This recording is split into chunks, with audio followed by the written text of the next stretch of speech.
Mais um programa começando, estamos chegando, eu sou Denise Bicham e a partir de agora você na nossa companhia, no ar, o programa Mulheres. E sejam todos muito bem-vindos. O nosso programa hoje com vários convidados, assuntos diferenciados para complementar também o seu dia a dia e, claro, para poder também recebê-lo sempre aqui na imagem da cidade, com bons temas colocados em evidência. Primeiro convidado, comigo aqui o Lenilson Silva, que é o presidente do Movimento Negro de Blumenau, o Cisne Negro. Lenilson, seja bem-vindo aqui à nossa TV Galega. Denise, a gente que agradece o convite, o chamado, né? Por várias ocasiões a gente sempre teve a oportunidade de estar aqui junto da tua audiência, conseguindo conversar um pouquinho, trazendo processos de reflexão para a cidade. Para a gente é uma honra, porque cada espaço que a gente ocupa, para conseguir falar um pouquinho, principalmente desse tema que a gente vai abordar hoje, para a gente é um processo também de desconstrução, né? Principalmente do racismo e de construção de igualdade racial, né? Então a gente tem o maior prazer de estar sempre aqui, sempre que convidados, a gente sempre coloca na nossa agenda como prioridade para que a gente converse, a gente reflita, a gente, nesse dia que é para a gente um símbolo, a gente consiga trazer um pouquinho de processos de reflexão para a sociedade. Pois é, Lenilson, aproveitando a passagem do Dia Nacional da Consciência Negra, mas que não fique apenas em um dia esse debate, essa análise, né, essa forma de ver a realidade do nosso país, que essa questão se estenda durante todo o ano. E por isso, então, aqui, passamos já a data, você hoje está conosco aqui para a gente continuar também nos próximos dias essa discussão, continuar falando sobre essa consciência negra e a realidade que vive o país hoje, em 2021. Só que a gente não pode esquecer do nosso passado, da nossa história. É uma construção de valores, é uma construção dessa temática também, ano após ano, né? Porque, Denise, a gente não pode esquecer os processos históricos do nosso país, né? A gente é um país que atravessou um processo de escravidão como um processo de barbárie, né? Lá nós negros, né, os nossos ancestrais eram vitimados de toda sorte, né? Primeiro na travessia da África até o Brasil, né? Muitos já morriam na travessia, né, nos navios negreiros, né, nas piores condições possíveis, né, que a gente possa imaginar. Depois nas condições que eles vieram para cá, na condição de escravos, né? Eu costumo dizer que nós não somos oriundos de escravos, nós somos oriundos de pessoas que foram escravizadas, né? Então, essas pessoas que eram escravizadas, elas tinham dos castigos mais terríveis, né? Elas, para te ter uma ideia, Denise, elas eram tidas como um objeto, né? Então, se negociava negros como se negociava uma cadeira, uma mesa, ou seja, os negros eram um objeto da casa. Tanto que até hoje a gente, o movimento negro, às vezes mal compreendido pela sociedade, a gente fala assim, vocês falam criado mudo. Se a gente for ver a origem da palavra criado mudo, é que tinha lá um criado que ficava durante a noite segurando uma água em silêncio enquanto os seus senhores dormiam. Então, inclusive no nosso vocabulário, no nosso dicionário, absorveu um pouco desse aspecto racista e desse processo escravocrata. Essa não é uma realidade que nos faz ser uma realidade de vingança ou de revanchismo com os nossos irmãos não negros, mas é uma realidade que a gente precisa primeiro enfrentar. Eu sempre digo que o racismo é uma situação ou é uma condição humana que a gente tem que primeiro admitir que ele existe. Porque se a gente não admite que ele existe, a gente não tem como combater. É como a violência doméstica, é como a homofobia. Ou seja, se a gente não admite que ela existe, que isso é uma razão social, ou seja, é quase que uma unanimidade que ele está colocado na nossa sociedade, a gente não consegue superá-lo.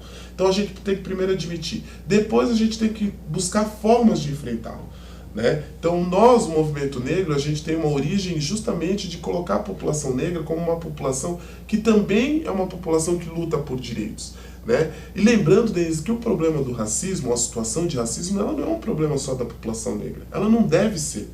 Ela é também, mas ela é um problema social, é um problema da sociedade. Se a gente for analisar, a maioria dos encarcerados são negros, os mais pobres dos pobres são negros, a maioria dos analfabetos são negros, as pessoas que estão na condição de pobreza extrema são negras, ou seja, as pessoas que vivem em piores condições hoje no Brasil são pessoas negras.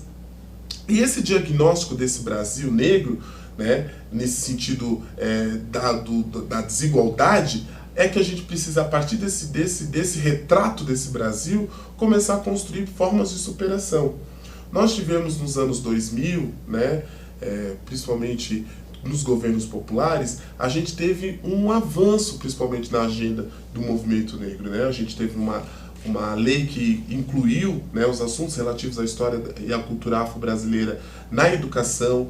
Nós tivemos o processo de ação afirmativa, as cotas, né, que também foram avanços significativos do ponto de vista da ascensão social da população negra.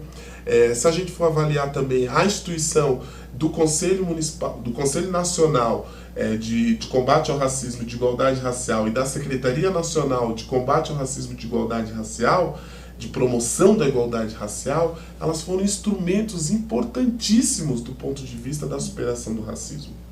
Lenilson, nessa questão das cotas, aí vem ao encontro a educação. É pela educação que a gente consegue transformar uma sociedade, consegue transformar até o seio familiar, pela educação. E essa educação que começa ali no berço, nessa relação pais e filhos, e depois chega no espaço da escola e lá no ensino superior, através das cotas também. Vamos falar um pouquinho também sobre esse passo a passo, esse degrau por degrau, começando no seio familiar e chegando a uma garantia, a uma possibilidade através das cotas também no sistema educacional. Eu acho que é sempre importante a gente apostar que as novas gerações, e eu aposto muito na educação e nas novas gerações, eu acredito que a gente vai conseguir ter um outro retrato de Brasil para o futuro. Eu realmente acredito, porque é isso que me entusiasma a continuar lutando, né? Então, eu sou um apaixonado pela humanidade, eu sou um humanista convicto. Então, eu não posso deixar de acreditar que a gente vai ter um lugar mais esperançoso. Então, eu acredito muito nisso, que primeiro a gente precisa que as famílias comecem a ter essa consciência. Esses dias eu fui em Pomerode, que é uma cidade eminentemente germânica, e a gente acha que a gente pode estar em todos os lugares, e ocupar todos os lugares. Eu sou blumenauense daqui, sou da região, nasci nessa cidade, né? Meus pais são vizinhos aqui, se encontraram em Tijucas, a minha mãe é de Curitiba, mas morava ali naquela região, e vieram morar em Blumenau. Então, a gente se sente pertencente a essa região. Eu fui esses dias num restaurante em Pomerode, bem típico, e eu vi as crianças todas assim, muito... os olhares para mim, mas um olhar de curiosidade, né? E que bom quando os pais conseguiram permitir que aquelas crianças se aproximassem de mim, que eu consegui conversar com aquelas crianças, que a partir dali aquelas crianças tiveram contato com pessoas negras. E que bom se aqueles pais, quando chegarem em casa, conseguirem fazer uma reflexão com seus filhos, dizendo, olha, existem pessoas que são diferentes da gente, em tamanho, em orientação sexual, em cor de pele, mas todos nós somos iguais, né? Nós somos os grandes seres humanos, né? Que é o que nos irmana como irmãos, né? Nos coloca como irmãos. Então, eu penso que essa educação é uma educação que precisa muito, e eu acho que a gente apostar na família também é um lugar muito, muito potente, mas eu penso que a educação é um lugar mais estratégico, que a gente pode ter grandes avanços, né? As cotas, as políticas de ação afirmativas que incluíram alunos oriundos da escola pública, e desses alunos da escola pública, alunos negros, elas possibilitaram um novo retrato das nossas universidades. Hoje a gente já está colhendo os frutos, Denise. A gente hoje já tem médicos negros, né? Uma grande parte de alunos que se formaram e hoje são médicos, profissionais médicos, que era um sonho de alunos negros, e às vezes eu lembro da minha juventude, quando lutava pelas cotas, isso estava longe do nosso horizonte. Hoje já está possível para pessoas negras, né? Para jovens negros. A gente está vendo negros e negras sendo, inclusive em algumas empresas, a gente viu agora uma empresa aí do ramo do comércio, colocando uma cota interna para que tenha profissionais também na empresa negra, da população negra. Algumas pessoas são contrárias a esse tipo de diferenciação, a esse tipo de, digamos assim, abrir uma porta diferenciada para os negros. Vocês, negros, pensam de que forma essa colocação ou essa porta diferenciada que se abre também dentro da sociedade? Eu não tenho, como eu digo, eu não tenho condição de falar por todos os negros. Eu falo pelo movimento pelo qual a gente luta e que a gente está organizado. Então, o movimento negro nacional, a grande parte, né, majoritariamente, os militantes negros, eles são a favor das cotas, né? Por quê? Porque nós entendemos que esse é um processo de reparação, Denise. As mulheres conseguiram avançar na política quando a gente teve as cotas dos 30% das mulheres, né? Então a gente começou a ver as mulheres na política. Senão a gente não tinha condição de ver as mulheres, eram só os homens. Hoje a gente tem aqui na Câmara de Vereadores, a gente agora, passou um mês atrás a Terezinha, a gente conseguiu ter quase uma bancada, 3 mulheres ao mesmo tempo, de forma simultânea, né? Então a gente pensa que apostando nas políticas afirmativas, elas não são discriminatórias, elas são um processo de reparação. Quando a gente conseguir alcançar um nível de igualdade, as cotas perdem o sentido, mas daí isso precisa que a gente primeiro consiga construir esse processo de igualdade. Até a gente chegar lá, nesse princípio, nós precisamos, e é urgente que a gente tenha os processos de ação afirmativa.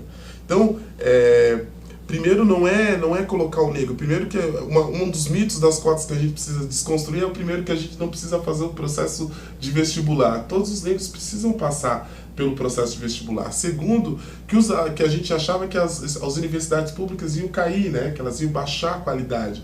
E com as cotas a gente viu que elevou os alunos cotistas, eles têm notas superiores aos alunos não cotistas. Por quê, Denise? Quando a gente recebe uma oportunidade, a gente vai com gana para aquela oportunidade, a gente dá um gás máximo nosso, né? E é isso que essa é a realidade dos alunos e jovens negros. O que muitas vezes faltava era oportunidade. Quando a gente oportuniza que as pessoas possam alcançar níveis daqueles que elas não eram construídos, por exemplo, para mim era planejado, Denise, ser um servente de pedreiro, para minhas irmãs ser babá ou ser doméstica. A minha mãe, como ela já era educadora, ela rompeu com isso, né? E alguns da minha geração foram rompidos por isso. Ela disse, eu quero meus 4 filhos na universidade. E hoje ela pode bater no peito que os 4 filhos dela são formados, entendeu? Que conseguiram o ensino superior. É claro que por causa do nosso esforço, mas que teve um esforço muito grande dela e pela realidade concreta daquele momento. Nós já estávamos vivendo um Brasil que estava discutindo essas coisas, né? Que estava discutindo esses assuntos eram eminentes daquele tempo presente. Então eu penso que a gente apostar na educação é uma saída estratégica para que a gente supere o racismo. Mas o racismo, eu volto a dizer, Denise, é uma tarefa todos os dias de todos nós, dos negros e dos não negros. Tem uma frase da Angela Davis, que tem sido usado muito, está sendo usado muito nas redes sociais, que eu acho que ela é um mantra para todos nós, que não basta a gente não ser racista, a gente tem que ser antirracista. E quando a gente diz que a gente tem que ser antirracista, Denise, é quando a gente vê uma piada ofensiva para o negro, um olhar ofensivo para o negro, um processo discriminatório, a gente consiga dizer, olha, epa, seja na empresa, seja na escola, seja no ambiente social, seja no mercado, a gente consiga se sentir indignado frente àquilo e consiga colocar a nossa posição. Dizer, olha, com todo respeito, o que você está fazendo é um processo discriminatório. O nome diz, tem nome isso. O nome disso é racismo. Perceba, observa, né? Não acho que apenas os outros precisam de corrigir ou de repente às vezes no mudar grupinho os da caminhos, família né? saem essas piadas. Quando alguém consegue fazer um processo de reflexão, a gente está num momento de muitos extremos, né? De briga, das pessoas não conseguirem conversar. Eu tenho apostado que a gente tem que dialogar mais, que a gente tem que conversar mais. Então eu acho que ao invés de silenciar a conversa, a gente tem que tentar conversar. Às vezes a saída, Denise, ela é num outro momento chamar aquela pessoa e dizer, olha, meu colega, meu amigo, aquilo que tu falou não foi de bom tom. Aquilo que tu falou não pegou bem. Pô, cuida com as palavras que tu usa, sabe? Às vezes dá uma dica, falar com a pessoa, conversar e explicar. Pô, a gente está falando de uma população que foi vitimada há mais de 300 anos, um processo escravocrata. Vamos tentar respeitar a história dessa população. Por que você está discriminando de forma pública uma pessoa pela sua condição, pela sua cor de pele, pela sua etnia, pela sua história, pela sua ancestralidade? E uma frase para terminar aqui a nossa entrevista, né, esse primeiro bloco do nosso programa, com essa baita reflexão que você fez para a gente aqui, e uma frase para poder terminar também a nossa conversa de hoje. É que a gente consiga juntos superar o racismo, que a gente, todos nós, Denise, consigamos ser antirracistas. Mais do que não ser racistas, que nós conseguimos ser antirracistas. E eu sempre pergunto para as pessoas, onde você guarda o seu racismo? Eu deixaria essa reflexão, onde você guarda o seu racismo? Não guarde mais ele. Não guarde mais ele. O racismo não é para ficar guardado e ser solto de forma sutil em um momento ou outro. Consiga ser antirracista. É isso aí. Lenilson, muito obrigada por dizer sim para o nosso convite e por estar conosco hoje aqui também na TV Galega, tá? Nós que agradecemos e se mantivemos à disposição. Quem quiser seguir a página do Movimento Consciência Negra no Facebook, seja bem-vindo. É Movimento de Consciência Negra de Blumenau, Cisne Negro. É isso aí. Gente, assim estamos terminando o nosso primeiro bloco, mas tem muito mais pela frente. O nosso programa está apenas começando e eu volto na sequência com o próximo destaque passando pela mulher e o empreendedorismo aqui na nossa cidade, o universo feminino e o mercado empreendedor. Eu volto já.